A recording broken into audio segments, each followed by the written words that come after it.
I have a patient who's 28 years old. She's complaining of abdominal pain and she's visibly pregnant. So my scene is safe. I checked for mechanism of injury. I have the correct PPE on. It looks like there could be something going on with the pregnancy, so I am going to have Thanos request for ALS, who's my partner.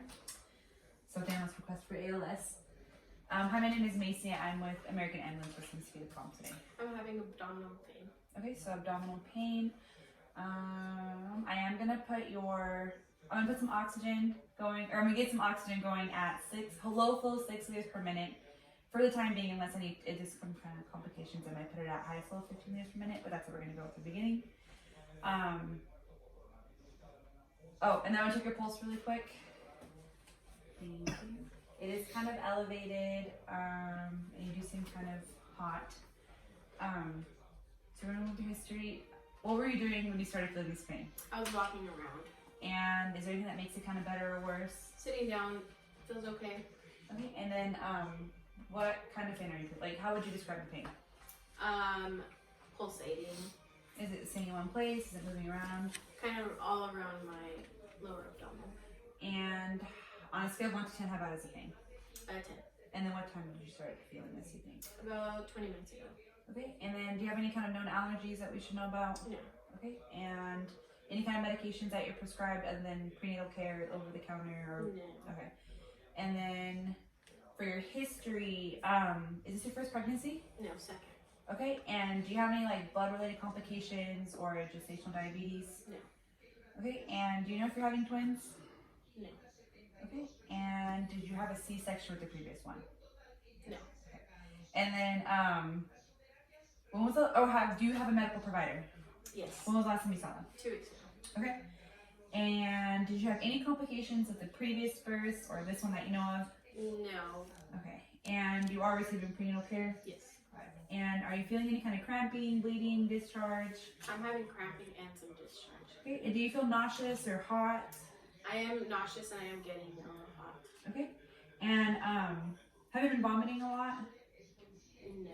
Okay. And then when is your due date? In 2 weeks. Okay. So she's a high priority patient. We are going to transport her immediately. And that's the first part. So for the second part, post-labor delivery. So I would immediately dry and wrap the baby because they're going to be at risk for hypothermia if I don't. So I would, while I'm doing that, I would aggressively, but not like hurt them. I would just kind of like stimulate them to make sure their blood flow is going and they're crying.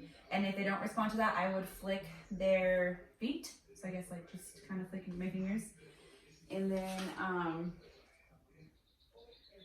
so the placenta should be separated from the uterine wall within 5 to 20 minutes. It usually takes, I guess the mom should be easily able to expel it from the body with just a gentle push. And Fresno protocol allows us to cut and clamp the umbilical cord. So the first clamp is going to be 4 inches above the navel. The second one's going to be 2 inches above the first clamp, and you're going to cut between that. And if you were not going to, you would put it in a bag. You would either way put it in a bag, and you would keep it elevated above the baby during transportation.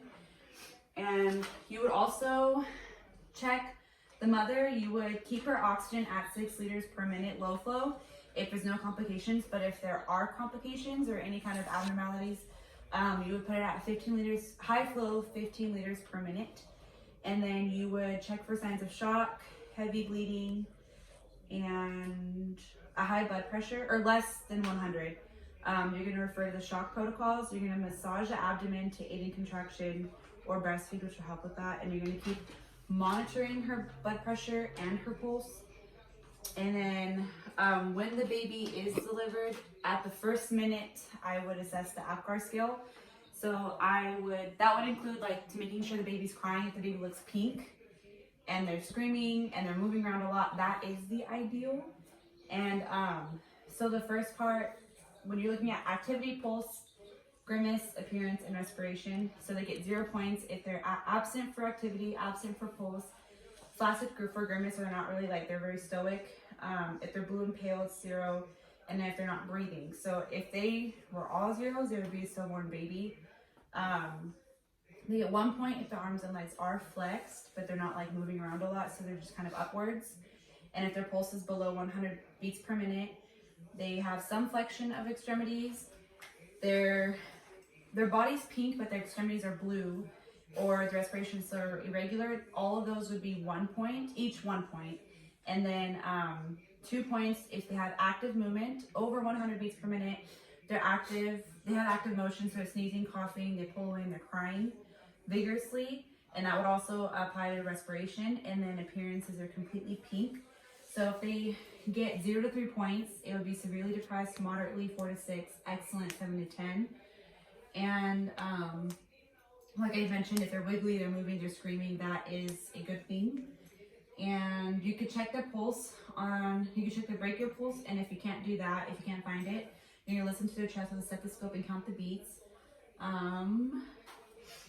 And when you look at, when you want to ensure the baby's healthy, that was a whole like wiggly moving. And then if you do decide you might need resuscitation, they're not responding to the flicking, and they're not like being stimulated to cry or scream, like they're very stoic. And so you would intervene by using the BVM, and if their heart rate is greater than 100, you wouldn't intervene, or their heart rate is greater than 100, you would just keep the baby warm, you would reassess and begin transport. You're going to reassess every 30 seconds in every situation that I explained.